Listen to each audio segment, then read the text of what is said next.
9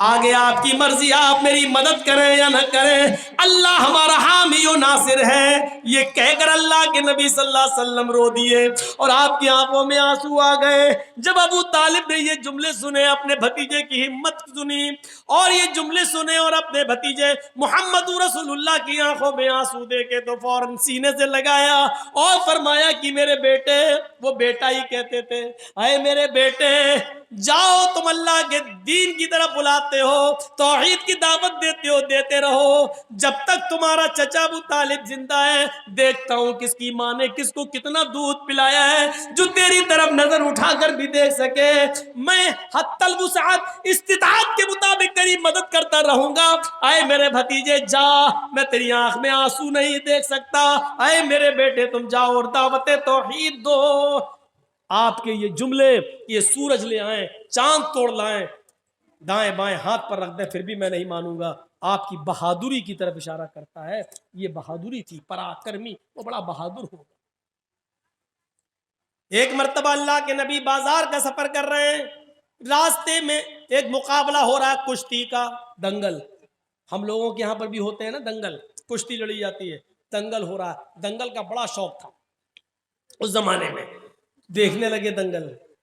اس میں ایک پہلوان تھا جس کا نام تھا رکانا، اس کو کوئی نہیں ہرا پاتا تھا۔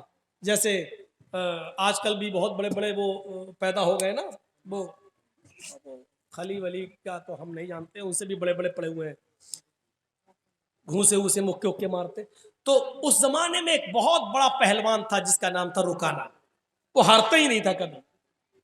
تو اس کا مقابلہ چل رہا تھا اور وہ سب کو اٹھا اٹھا کے پٹکتا جا رہا تھا۔ اللہ کے نبی ایسی دیکھنے کے لیے کھڑے ہو گئے۔ اس نے جب دیکھا محمد ابن عبداللہ تو اس نے چیلنج کر دیا، اس نے ایسی کہا، ہے محمد ادھر آؤ، آؤ تم بھی آ جاؤ، تمہیں بڑا بھروسہ ہے نا تمہارے اللہ پر، تو آؤ نا لڑ لو۔ آپ نے کہا رکانا میں لڑنے نہیں آیا، میں دیکھنے آیا ہوں کہ یہ دنگل کیا ہے۔ اس نے مسکراتے ہوئے سب لوگوں کے سامنے چیخ کر کہا، اے محمد اگر تم مجھے اٹھا کر پٹک دو، اگر تم مجھے ہرا دو تو میں اسلام قبول کر لوں گا۔ جب کہا کہ آ جاؤ لڑ لو تو آپ نے کہا نہیں میں لڑنے نہیں آیا۔ جب یہ کہا کہ اگر تم مجھے شکست دے دو گے، مجھے ہرا دو گے تو میں اسلام قبول کر لوں گا، تو آپ چلے گئے۔ اسلام کا معاملہ آیا تو آپ چلے گئے۔ چلو تیرے جیسے پہلوان کی ضرورت بھی ہے دین کو، آپ آگے بڑھ گئے۔ یہ کتنی بڑی بہادری تھی۔ اور کوئی مولانا جرجیز کے سامنے کھڑے ہو کے کہہ دے کہ تم خلی کے مقابلے میں آ جاؤ تو میں تو جاؤں گا ہی نہیں۔ کوئی ہے، کوئی مقابلہ ہے؟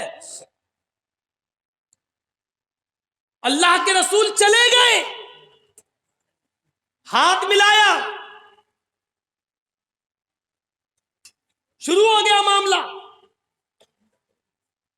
دیکھو رکانا اپنی بات سے پلٹنا نہیں، ارے زبان ہوتی ہے مرد کی، دے دی دے دی۔ وہ سوچ رہا تھا کہ یہ تو بلا پتلا آدمی، ایک جھٹکے میں گرا دوں گا۔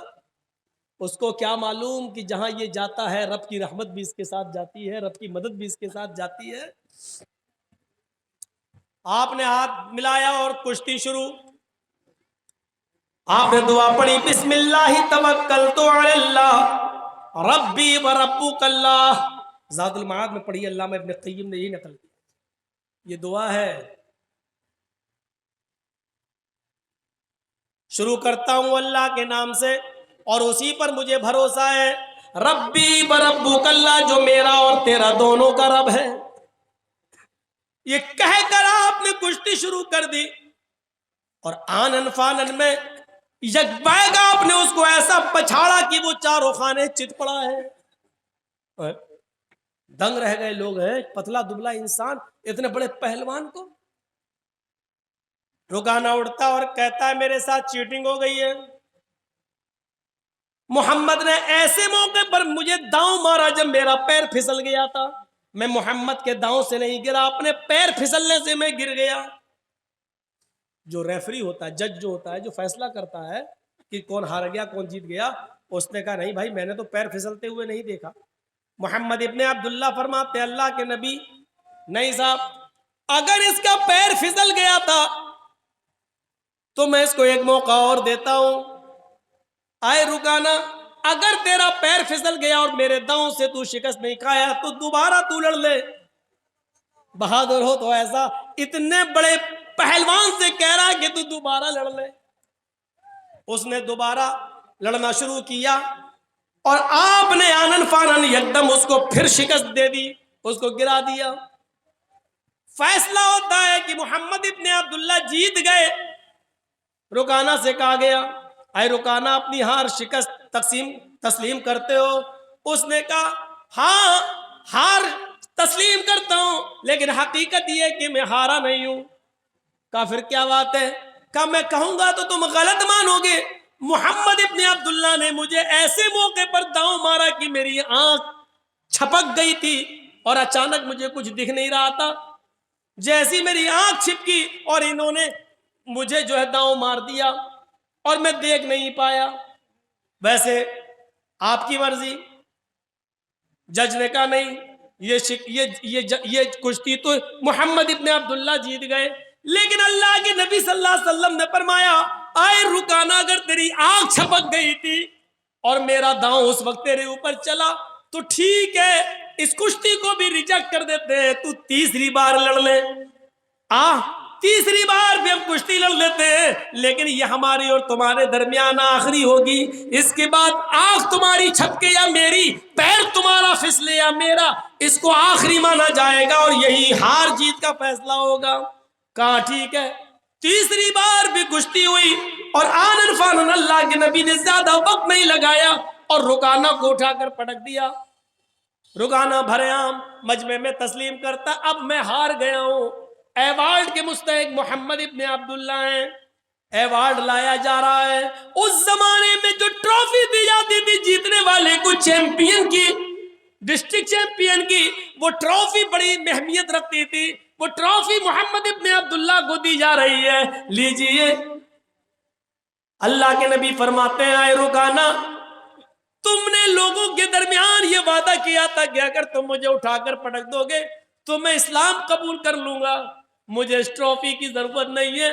بھرے مجمع میں تم کلمہ پڑھو، اشہد ان لا الہ الا اللہ و اشہد ان محمد عبدہ و رسولہ.